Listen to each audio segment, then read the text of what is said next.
adjust some of the settings here. Okay. Very cool. So let me okay.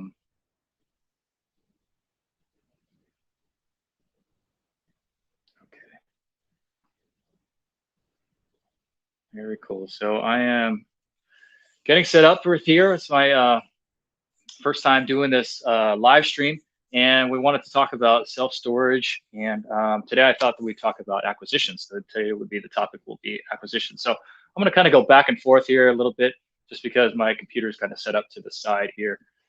Maybe I can angle it a little bit differently so that I can reach my computer as well. Okay, so I guess, first thing is I just want to know where people are from. And let's talk about, like, just to get things started here. Let me show this. So today's topic will be acquisitions. And we'll get a chance to talk about, like, how to acquire. And we're going to mostly talk about self-storage. So I'm going to talk, some of this will apply to multifamily, because a lot of you who are in multifamily will see the similarities between multifamily and self-storage. But a lot of this will be talking about what has happened recently with me, and a lot of this is recently has been self-storage. So I'll specifically talk about that. Okay, and let's see. So this is my first one, so we'll kind of see how it goes, and we'll take it from there. All right, and let me run down sort of the agenda. I just put together a real quick agenda today, and I'm not sure how long I'll go for, but I don't like to go very long. So I'm probably going to try to do it for maybe 30 minutes. Maybe we'll go to 45 minutes. I'm not really sure. So it depends on those of you who are watching, if you could just, ask some questions, because if there's no questions, then I don't really have much else as far as to talk about, right? So I'm looking forward to having some questions. So if you are here, definitely post some questions, but this is our agenda. You guys can see, I guess this is kind of scrolling up. We'll talk about the welcome, just do a real quick welcome like we're already doing. Then talk about methods of acquisitions, right? So what are the ways that you can acquire? What are some ways that I've acquired? And then we'll talk about some personal experience. I think that, the personal experience is kind of just brings all this to light, and kind of like, how does this actually work in real life, right? And so we'll talk about personal experience as well. And then we'll do some Q&A, wrap it up, and go from there. And if you do have any other topics that you'd like me to address on future ones, just let me know. Super happy to do that as well. So, okay. Let's go ahead and go on to this slide. Okay, so yeah, how about I see that there's a couple people on here. One thing that they've told me is that I don't know who's posting what, because of the software that uses. I don't know who's posting what, but it looks like if you come into this link that I just posted, let me see if you guys can get to that link. If you guys come into there, then it'll show who you are and what your name is, and then I can adjust you personally if you'd like to come in to use that link. If you don't want to, if you just want to post something, then just go ahead and post it in the comments, and I should be able to pull it from there. So why don't we start off? Just let me know where you're from. So I'll just give you a quick background of who I am, but while I'm doing that, feel free to let me know where are you watching this from. Okay. So my name is Powell Chi. I live in Los Angeles. I've been a real estate investor since I would say I bought my first house, single family house, was in 2015 as a investment. Bought that in Kansas City, even though I lived in Los Angeles. And so that was my first time buying something. Since then, moved on to multifamily. So I bought that first house, moved on to multifamily, started buying properties in Indianapolis, and then got involved in 5 different syndications. They're all over the place. So nowhere in California. So even though I live in Los Angeles, I don't really invest here in LA. I don't invest in California in general, or at least I haven't so far. And I would say that my properties are in Atlanta, Dallas, San Antonio, Phoenix, like I mentioned, Indianapolis as well, and yeah, so all over the place in terms of multifamily. Then when COVID happened, So we're talking about a little over a year ago when COVID happened.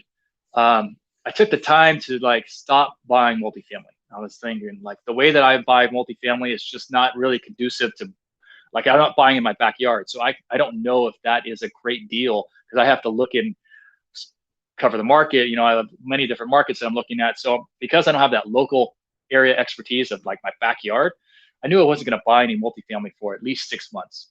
And so I thought, if I'm not going to buy any multifamily for 6 months because of eviction moratoriums and cancel rent protests and delinquencies skyrocketing, things like that, and not knowing if your property manager is going to be in the office, I just said, I'm not going to buy any multifamily. Let me look at a different asset class because I don't got nothing else to do. I don't really need to evaluate a bunch of multifamily properties that I'm not going to buy. So self-storage was my my next one. I guess I would say my asset class that I thought, hey, this is the asset class I really like. I probably spent 95% of my time on multifamily at the time, about 5% of my time on self-storage, and so after that I thought, I'm going to spend a lot of the time here looking at self-storage and looking at how to evaluate self-storage instead, right? So kind of learned it, basically very similar to what people do in in multifamily is that you learn it, you learn it from as many free sources as you can, right? Podcasts, online, YouTube, anything you can to learn it. And then I did take a course. I would say the course wasn't super helpful to me. The reason why I really took it was to get the underwriting tool. I really needed an underwriting tool because I wanted to figure out how does it underwrite compared to multifamily. The rest of the course was, stuff that I'd already know: how to find deals, how to talk to brokers, how to, do off-market things, how to manage the company or how to manage a self-storage facility. So it wasn't terribly helpful. I would say that just because I'd already had a background in multifamily, but the underwriting tool is really what I wanted. And so I was, after getting that and figuring out really that underwriting tool is okay, I could really just use the one that my business partner and I are using currently, and thought like that would be a better one to use, right? So, fast forward a couple months or so, we ended up finding a deal, and we got it around September. We kind of got September of 2020. We got a lot of traction, and we were able to put it under contract in October.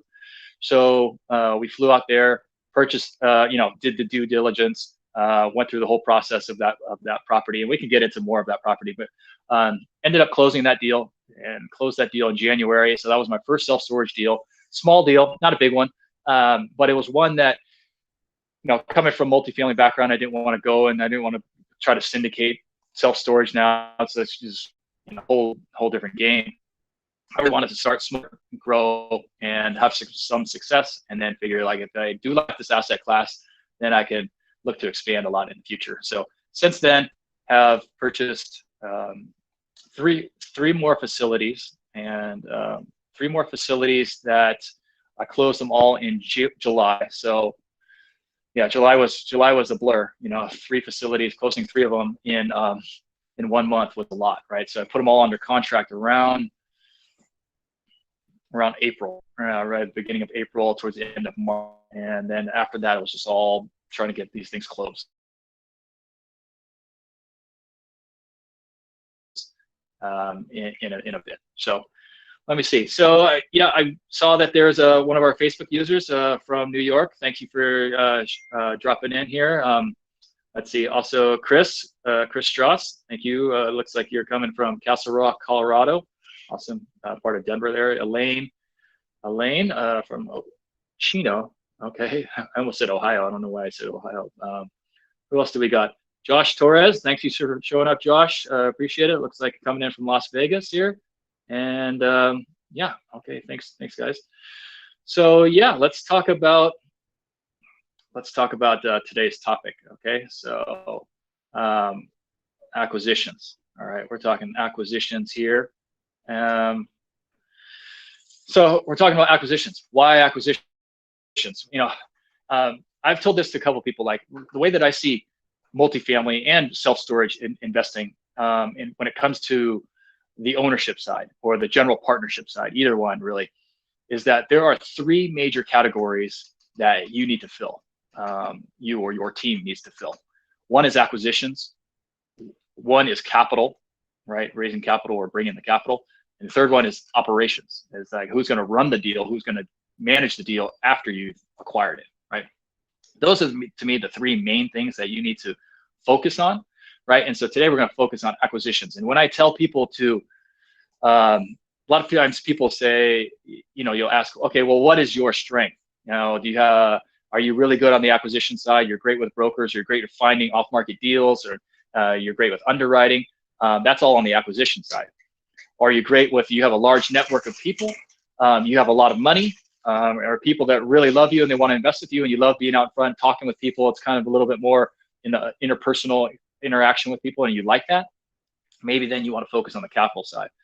And then the operations, like if you like to do budgeting and project management and construction work and managing, the budgets and things like that, you want to focus on operations. Now, of the three, I've always told people that the first two, I think, are the most important. The ones to, well, I wouldn't say the most important, but they should be the ones that you should probably focus on if you're looking to buy more deals. So acquisitions, you should focus on acquisitions, or you should focus on capital, or both. I would not focus on learning to run a facility better, right, which is operations, right? I would not focus on that as my strength, because when you're partnering with people, and a lot of times in these commercial real estate, you are partnering with people, finding people that have different strengths than you do, and you want to partner with them and go bigger, right? Because eventually you run out of your own money. But when you're partnering with people and you're coming into a group, a lot of times if that group already has the deal and you're going to help them with capital, or maybe you found the deal and you're bringing it to a big group who has a lot of capital, well, truthfully, the people that are going to do the operations, they're going to fill that third role, probably come from one of the first two roles. They're hardly ever going to source somebody that is I know how to find the deal and my partner knows how to acquire the deal, but we're going to go find somebody who is good at running operations and have them run our deal. It's probably not like that. Most of the time it's like, hey, I found the deal and I'm bringing in somebody to help me raise capital for the deal, and one of us or both of us is going to go and run the deal afterwards, right? We really like this deal and we really love it, and we're going to run it afterwards, and we're going to realize the vision, and we have the expectations of this deal. Okay, so for those of you, that's why you should focus on acquisitions, right? So acquisitions are capitals on the capital side. So let's talk about some of the other things in terms of like the methods, right? Looks like we have some other people here coming in. Let me see, from Dayton, Ohio. Thanks for showing up, Dayton, Ohio. Harry, and let's see, Harry. Let me see where you're coming in from. Yep, Long Beach. Okay, awesome. We got another person from Iowa. Welcome. You either write your name in there or come and join the link. Let's put that link again. You can join the link, and then I can know who you are. Okay. So let's talk about the methods. Okay. So what are the methods of acquiring? And, when it comes to the methods of acquiring, I just kind of basically broke it down into two different ones, right? There's really a direct to seller, right? You're going to see it as a direct to seller, right? Am I going to just try to find the acquisition by finding the sellers directly, people that own the property directly? There's a lot of advantages to that, right? There's advantages to that in that, hey, you can, if you're able to find the people directly, you can negotiate with them, on a much more personal level, and you can maybe find some creative ways to finance the opportunity, right? Or maybe they're not willing to sell yet, but if you get in good with them, you might be first on their sort of buyer's list when they are ready to sell, right? And so the faster and more often that you can reach people direct, you have a direct to seller relationship. I mean, it's a great thing to have. Now in storage, that is something that you can do. You have the opportunity to get out there, and there's a lot of mom and pop owners out there, right? I guess they say in the industry, I'm quoting stats from people that I heard. I don't really necessarily looked up these stats or anything, but they say it's somewhere between, say, 70 to 75% of the self-storage facilities out there are mom and pop owned or owned by somebody that owns maybe 5 or less self-storage facilities. So generally a mom and pop type of owner. Whereas in multifamily, once you get above, say, 50 units or so 50 units and above, I mean, that percentage of people that are either professionally owned, like syndications or private equity teams or REITs or things like that, that percentage that own those properties that are 50 units and higher, I mean, that's way higher than 70.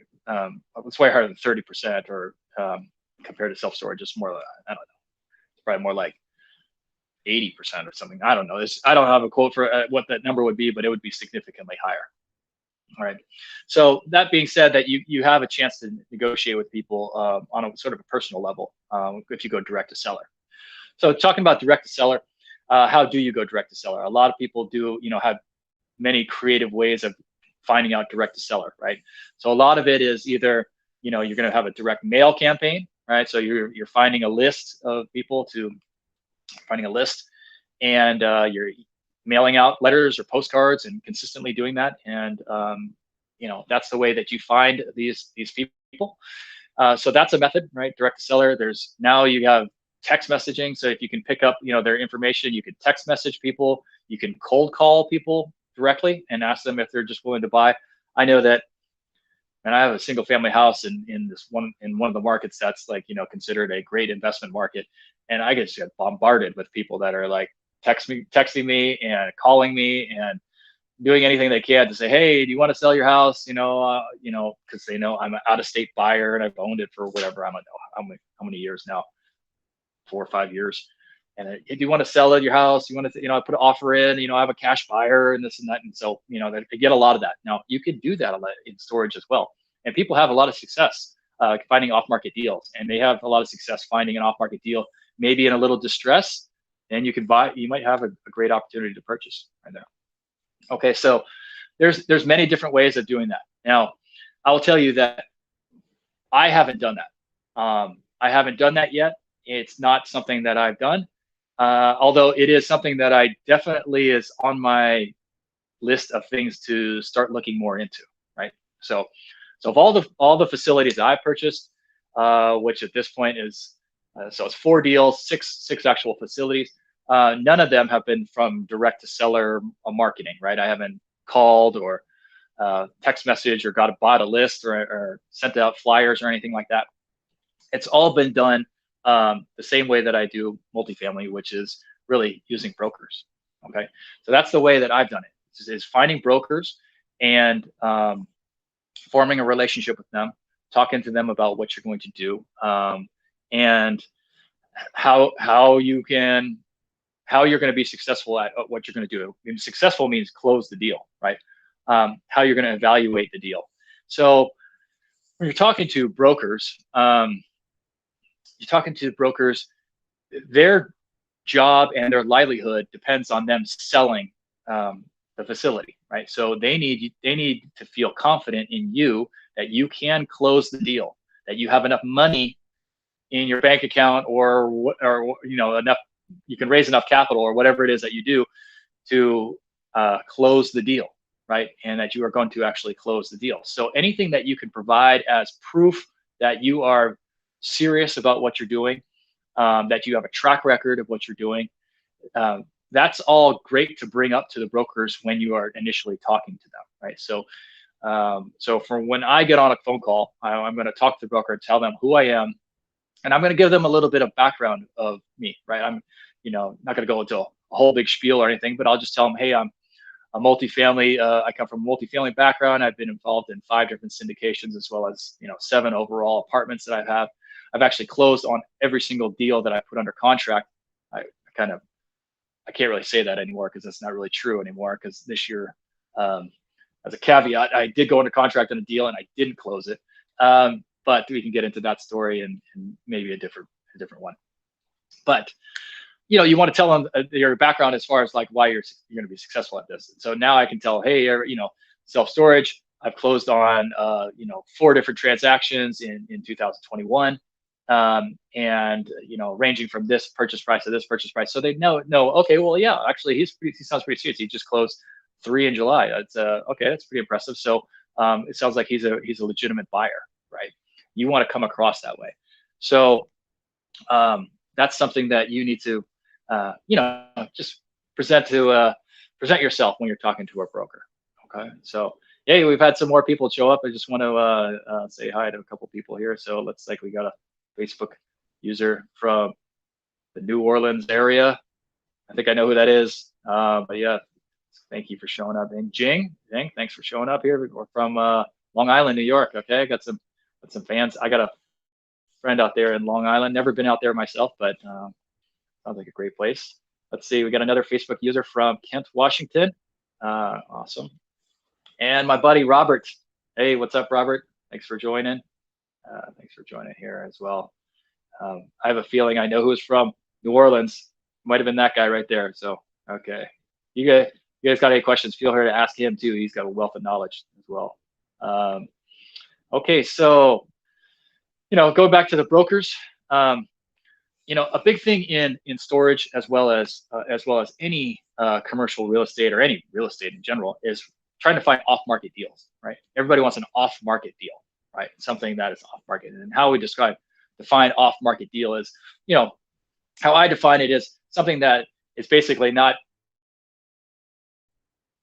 given out to the general public yet. Now, it might be given out to a sort of a preferred list of buyers, but not to it's not listed on the website. It's not put on LoopNet or Crexy or any of these other directory websites. It's not out there yet, right? So that's not. Sometimes off-market deals don't even have an offering memorandum, right? It's called the OM. Some of them don't even have them yet. If you get to a deal where it doesn't even have an OM yet, that means the broker hasn't gone through and created this slide presentation and hasn't put in the effort to create here's the market, here's the deal, here's the financial analysis, here's the comparables. Because doing all that, it takes a while. It takes some effort to do that. So if you could get it before they even do that, hey, even better. But sometimes you get it. You might get you get a sniff of an off-market deal, and they've already created an OM, which means they're pretty soon going to put it out to the rest of the market. So for the I don't know, just like the difference between an off-market deal and an on-market deal, right? I think maybe you guys understand that, right? What's an on-market and what's an off-market deal? Now, just because you're working with brokers does not mean that all the deals are going to be on the market, right? I think that's there is sort of that assumption that, hey, if I'm talking to a broker, then all his deals or her deals are all on market. Well, that's not really true, right? And just as a personal experience, like I can tell you that we've closed 4 deals, right, since January.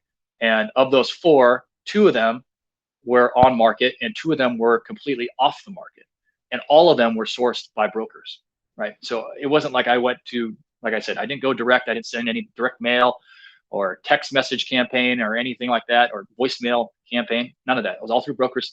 2 were on market, 2 were completely off market, like completely off market as in probably nobody saw one of the deals, like no other buyer saw one of the deals, and probably only one buyer saw one of the other deals. So we were only competitive with one other group out there. So so using brokers you can get off market deals, right? And it does happen. And if you have a good enough relationship with them, if you have a strong enough reputation with them, you'll sometimes get off market deals. Like today, I got shown an off market deal, right? I got shown an off market deal. Last week, Friday, I got shown another off market deal. These are from brokers who I don't have that relationship with, where I've maybe I've talked to them on the phone and sort of talked to them on Zoom or something like that, but I haven't closed a deal with them. I haven't made them any money yet. They haven't seen me. They just kind of heard about my track record, right? So you know, I get off market deals still, you know, just, you know, working with those brokers, and you can too. All right. So let's, man, this is moving fast here. So I haven't really seen any questions come through on the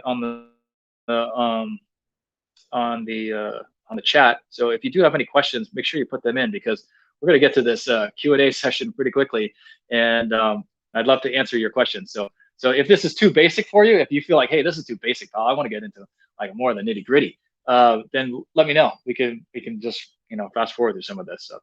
Okay. But I did want to ask you guys. So for you, my watchers, listeners, people here on my live streamers, what is your method?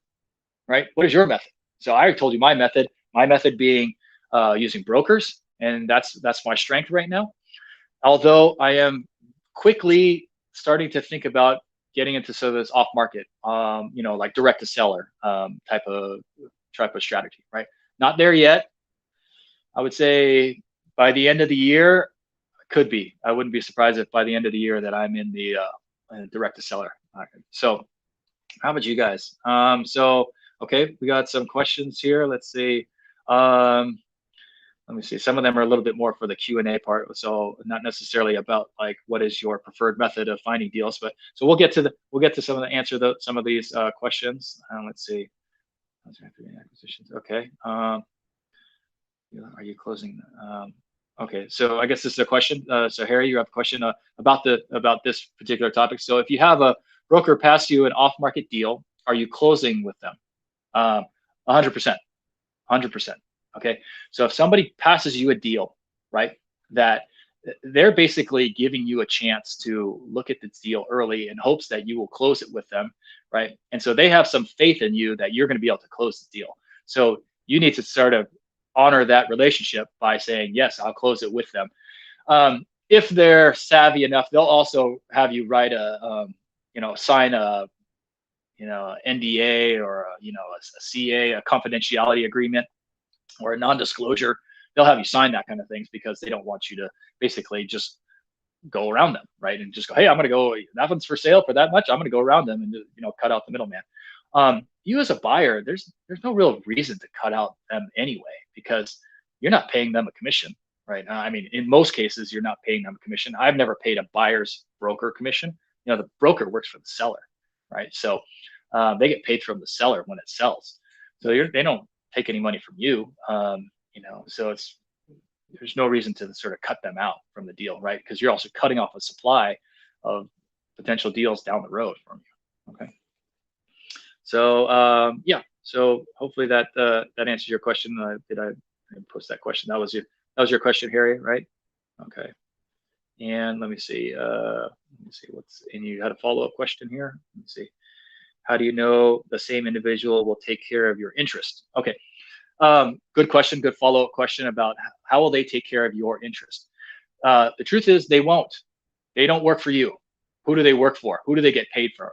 They get paid by the seller, right? So their interest is the seller, right? It's not really you. So they're not going to take care of you necessarily. Now, do they want you to close? Do they want to work with you if you are a strong buyer? Yes, right. They want to work with you if you're going to show that, hey, you're going to do all the work to get this thing closed. Yes, they're going to try to encourage you. They're going to try to make sure that you that you get everything done, you get everything signed, everything looks good. But do they want you to pay $1 million, or do they want you to pay 1.5 million? Right? They get a commission if they get a bigger commission if you pay 1.5 million. So they're not really necessarily in it for your interest, right? Now they may take your side with when talking to a seller, so that, say, if the purchase price is $2 million, right, and you're coming in at like 1.5, and the seller wants 2, and you come in and say, I want 1.5. Well, they could use your number to tell the seller and say, hey, the market is not really coming in at 2 million. Now it looks like we can sell it for a little bit closer to like 1.6, 1.7 maybe. We're getting some good interest around that level. So maybe you want to drop it down a little bit because it looks like we have some buyers. And so maybe they'll use your number to kind of bring that number a little bit closer and try to make a transaction happen. Yes, they'll be looking out to do that with you, but will they, are they going to, you know, if they have a buyer that came in at 1.8, they're not necessarily going to look at your interest and say, well, 1.5, well, I really like this guy at 1.5. They're going to say, no, I'm going to sell it at 1.8. I'd rather make more money. So just keep that in mind, right? Just keep that in mind that they're not working for you, right? So, and that's okay. That's okay. All right. All right. Great. But that was a great question there, Harry. Appreciate that. We do have another person coming in from Miami. Thank you for showing up, Miami. Awesome. Okay, let's see. Okay, so we're talking about brokers here. It's another question here. Let's see. Let me put this up. Should we tell the broker after we have established a relationship with them how much money we have available to invest? Okay. Good question, Chip. So my answer is yes. Yes. So the broker is going to ask you, and you should have this, is you should have your criteria of what you're looking for, right? You don't want to just say, I'm looking for a great self-storage deal, an off-market deal, something where, you know, I'm going to make a ton of money. Well, it's really vague. It's like, okay, well, that doesn't tell me anything.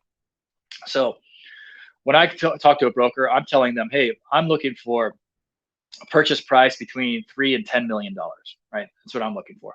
I'm looking for a facility that has probably a minimum of, say, 40,000, maybe 30,000 square feet, right? And in storage, you don't really talk about units too much. So you don't really need to give them a unit count. That's not really as important, but the square feet is more important. So I'm going to say, hey, I'm going to want something that's 30,000 square feet. I want there to be a value add, and I want there to the value add to be either something like low occupancy, or the rents are particularly low compared to the market, or that there's operationally that they're not running it all that well, or operationally they're running it pretty fat, like they have a lot of expenses that we can cut. If they have an expense ratio that's, say, 55% or higher, then I'm definitely very interested. Also, if there's an expansion or some way of if there's an expansion possibility, that's another value add piece. So I'm telling the broker what I want. I want one of these type of value adds. I want a building that's built newer than, say, 1990, right? And I'm looking in these specific areas, right? In this specific area. So you want to tell them, right? You don't necessarily need to tell them exactly how much money you have, but you want to tell them as far as the purchase price that you're looking at, right? So you're looking at $3 to $5 million, or you're looking at 500,000 to 1.5 million is your range, right? And that'll give them a good sense, right? Then, so they're going to show you a $10 million deal if you're looking for a $1 million deal. And you can say, you know, that's not what I'm looking for. So yeah, okay. Hopefully that answers your question. All right. Let me see. Okay. All right. Let me go on a little bit. Let me go on a little bit and just talk about some personal experience before we get into like the rest of the Q&A. Okay. And the Q&A, you know, feel free to ask, you know, again, any questions that you have that you want to, and I did already kind of go into the little bit of the personal experience, right? Personal experience with acquisitions, right? Now, see, my focus and on my team is on the acquisition side. I focus primarily acquisitions and capital raise. Those are my two things. I don't focus on the operations. The rest of my team or other people on my team focus on different things. So somebody might focus on capital as well as operations, but I'm not the operations person. That's not really what I want to do. So I focus on capital raising and or acquisitions. All right. And then with acquisitions, again, calling brokers. So personal experience is I'm calling a broker. Now, I've gotten a good enough relationship with these. So when you're calling a broker, you want to establish the relationship, right? So you don't want to just, you don't want to just hammer them with a bunch of questions or hammer them with a bunch of this is what I want, right? You want to get to know them a little bit. You got to massage them. Brokers are people that like people. So they like to talk to people. So they like to talk about sports or, like, I don't know, coronavirus or whatever, they like to talk about things, right? So you talk about the Olympics or something, right? This is the things that they want to get in. They want to get to know who you are. And so you want to have that good relationship with them. And if you're able to establish a good enough relationship with them, they, again, can be sources of extra deals for you. So to give you some personal experience, we closed that deal in January, right? Our very first deal. and with that broker. So that broker quickly came back to me and said later on and said, Powell, I've got another deal for you. You want to take a look at it, right? And he started sending me more deals. Now they were kind of on market deals, and I was telling him, I'm not that interested in everything. But eventually he came back with another deal. He said, Powell, here's another deal. This one's off market. Nobody else has seen it. And there's another broker. So they kind of partnered on this. There's two brokers. He's all, my partner on this is going to show it to somebody that he thinks they may be interested. I'm showing it to you because I think you may be interested. But let me know. So I took a look at that deal, and I said, this is an awesome deal. And I talked to my business partner about it. I said, hey, drop what you're doing. We need to evaluate this deal right now because I think it's, well, I didn't tell him. I just said, I just need you to evaluate this deal right now. And so he took a look at it, and he said, this deal is awesome. How much, what do we want to do? Do we want to negotiate a couple $100,000 difference? And I said, no, this is too good of a deal as is. Let's just put in a full price offer and give it back to them right now and get it back to them basically the same day. So we came back with a full price offer on this deal. It was a deal in Mississippi, and full price offer, which we never give a full price offer. I don't know about you guys. I've never really given a full price offer before. So this is the first time I was like, we just got to give a full price offer. I don't want to negotiate back and forth with $200,000 to $300,000 differences, trying to get a little bit better price. Because if this thing goes to market, it's not going to sell at this price. It's going to sell at a significantly higher price than what it's at right now. So let's just take the discount as we got it right now. And so we came back, we put that offer out there, full price offer. The broker came back basically the next morning and said, Powell, he said yes. He said yes to you, but he actually got another offer in already. And I don't know, but I think the other offer was maybe a little bit higher or maybe around the same. But they said, Powell, he's going to go with you because he already said he already agreed to go with you. And so, if you got to submit a purchase and sale agreement, let's get this thing signed, right? So that was a broker giving me an off-market deal, right? And you could talk with Robert. Robert, we were out there and we were visiting the property. So now fast forward, we were actually doing our due diligence. We're actually visiting the property, right? And when we were visiting the property, he calls me up. Brokers calls me up and says, Powell, if you're going to be around this area, I'm about to put another one on market. It's not really ready to go on market yet, but if you're going to be in the area, since I know that you don't live in this area, do you want to go visit it? It's probably, it's going to be another hour or hour and a half away from you, but maybe you guys want to take a look at it. So here I have a chance where I'm doing due diligence on a property that I'm going to buy, right? And the broker's calling me up and telling me, hey, I got another deal for you. It's like an hour and a half out of your way, but if you want to go take a look at it, it's not on the market yet. It's not even ready to be selling yet. I don't have no OM or anything like that. So we went and took a look at that property as well. It just didn't fit our parameters. But that's the kind of thing that if you work a good relationship with this broker, right? Again, he's not getting paid from us. He's getting paid from these sellers, right? But he knows that we're a buyer. He knows that we're going to perform. He likes us, the way that we communicate with him. And he's just like, hey, because of that, he was showing me multiple off-market deals at that particular time, right? And just to kind of sort of give him the favor back too. That first deal that I bought was in Baton Rouge, and closed it in January, right? And we closed it with the seller. We had got a chance to meet the seller directly. We met him at his office, and it's actually his office was a second self-storage facility, right? So when we were at the second self-storage facility, and I'm sitting here in the office talking to him, I'm like, hey, you want to sell this one? What about this one that we're sitting at right now, right? Let's talk about this one. We can sell this one. He's like, yeah. Well, sure. It kind of cool. Yeah, he's like, yeah, we'll sell it as soon as we're done with this first transaction. So as soon as we were done with the first transaction, we started to talk about the second one. It kind of fizzled out a little bit. It's like, oh, it's not the right time. I need to do too much this, and I need to do something else.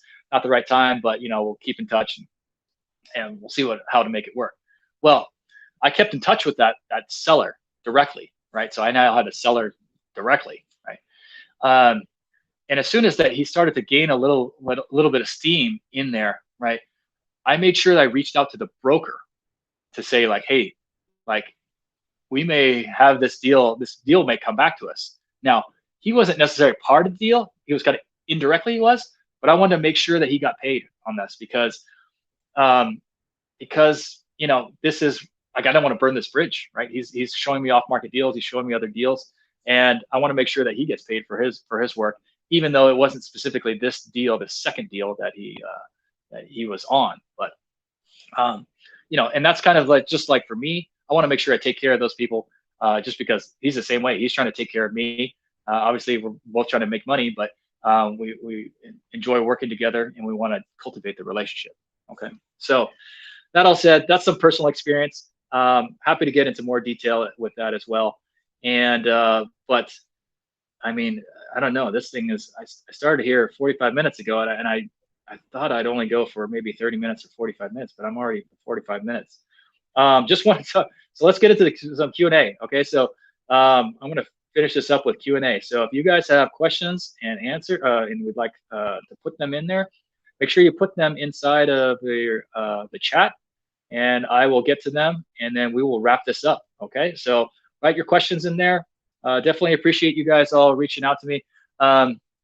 Just a real quick plug. If you are, since you guys are already on this live stream, but if you haven't subscribed to my emails that tell you when the live stream is, send me a direct message, or I don't know. I should have copied and pasted it, and so I could put it inside of the chat or anything. But try to reach out to me directly. I'll send you a link to where you can sign up for live stream notifications. Right, just notify you. Just send an email out that I'm going to go do a live stream. I'm going to try to maybe do them, try to consistently, maybe Tuesdays, maybe Tuesdays at this time will work for people. So we'll see if I can try to do that consistently. And second thing is, some people ask me about partnering, getting in on the deals and getting in on my deals. And if you're interested in that type of thing and looking at, deals and what deals that I'm going to be doing, send me a direct message. I'll send you to another link. You can, it's there. It's going to ask you basically a partnership questionnaire, and then we can have a call and just to, get to know each other as well if you're interested in doing deals with me. Okay. So that said, let's go ahead and get into these questions, question and answer. So let me see. Let me scroll back up to the top here just to make sure. Okay. Okay. So let's see. A question we got from Facebook user. All right. How much did you pay for the deals? Okay, so it depends on which one you're talking about, because there's 4 different deals in there. So they range from anywhere from 620,000 was our lowest. We had another one that was 675,000, right? So not very big in terms of, like, if you're talking about apartment syndications, that I was in on those 5 syndications, those are all over $12 million. So something like $620,000 is not very big. But that also means my team is not very big. So when I reached out to people to get involved in this, I only reached out, my very first one, I only reached out to 7 people, and 6 of them said yes. And so, I wasn't looking for 50 investors. I was just looking for a handful, all right, of people that are interested. So 620, 675. Another one was 1.54 million. So 1.54 million. Another one was 2.2 million, right? And so I mentioned before that those have all been joint ventures, and I could keep a small team together and do those type of deals. So I joint venture deals that are in that $1 to $3 million range. And I'm probably going to syndicate anything that's bigger than that. So right now I'm looking at deals that are in the $3 to $10 million range, and looking to probably going to syndicate those ones as well. Okay, so hopefully that answers your question. So Chris, let's see. Chris, you asked, tell us some details about your 3 acquisitions. Okay, high level. So high level, these are in Alabama, so Montgomery, Alabama. They're in the Gulfport of Mississippi, so the Gulfport area. That one is a portfolio, so that one's where we bought them for 3. We bought 3 at one time. And the other one was in Baton Rouge. And the one we closed earlier, our very first one, was also in Baton Rouge. So it made sense to have to be able to build out in one local market. So That's where I am right now. Baton Rouge, Gulfport, Mississippi, Montgomery, Alabama. And so if you just, I mean, you take a drive, it's like a 5 hour drive between the farthest endpoints on those, and you're able to hit all of those properties right at one time. Um, Let me see. Let me know what other questions you have about them. But the Montgomery, Alabama one was 480 units, right? The Mississippi, the portfolio of those three is about 450 units, and the Baton Rouge one was about 150 units, 20,000 square feet. The Mississippi ones, the three portfolios, about 60,000 square feet, and Montgomery, Alabama, that's 480 units, is about 55,000 square feet. Okay. Happy to go into more detail about if you have any more questions about them. Okay, so let's see. Harry, you also asked about the brokers, so I think I gave the answers about the brokers. Okay, Chris, let's see.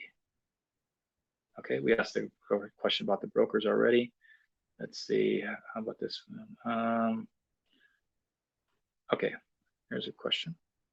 Facebook user, thank you for asking. How do you know if the area that you are invested in is a good area for self-storage? What is a typical occupancy rate? Okay, good question. So one of the major things, sort of the major differences between multifamily and self-storage, when you're looking at whether or not this is a good area, right? Well, let me get the similarities. The similarities, obviously, you want a growing population, or at least a stable population, right? You want there to be jobs, it's diversity in jobs, and those are sort of common, right? This is what you want between multifamily and self-storage.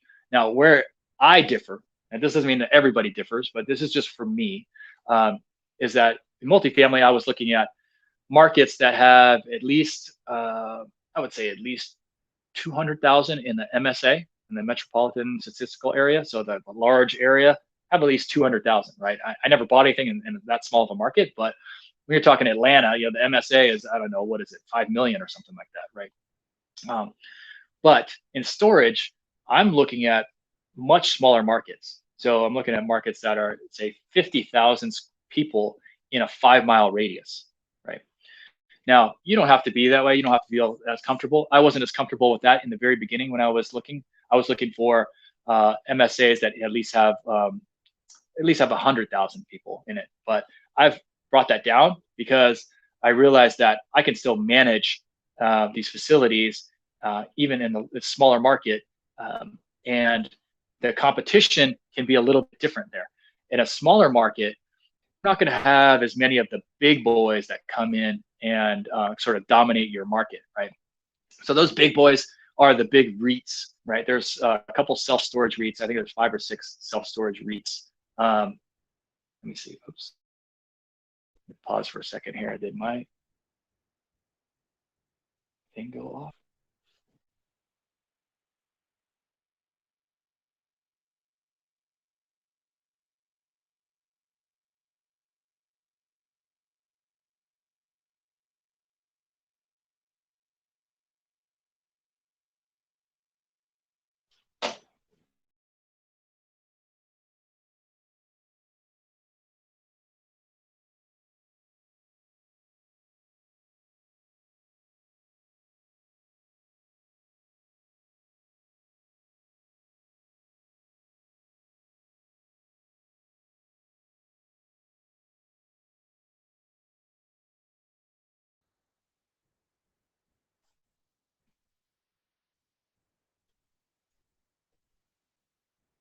Okay, I think you guys are still there.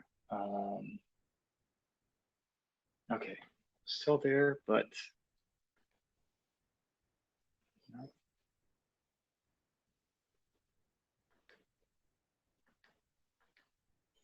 I don't know what happened.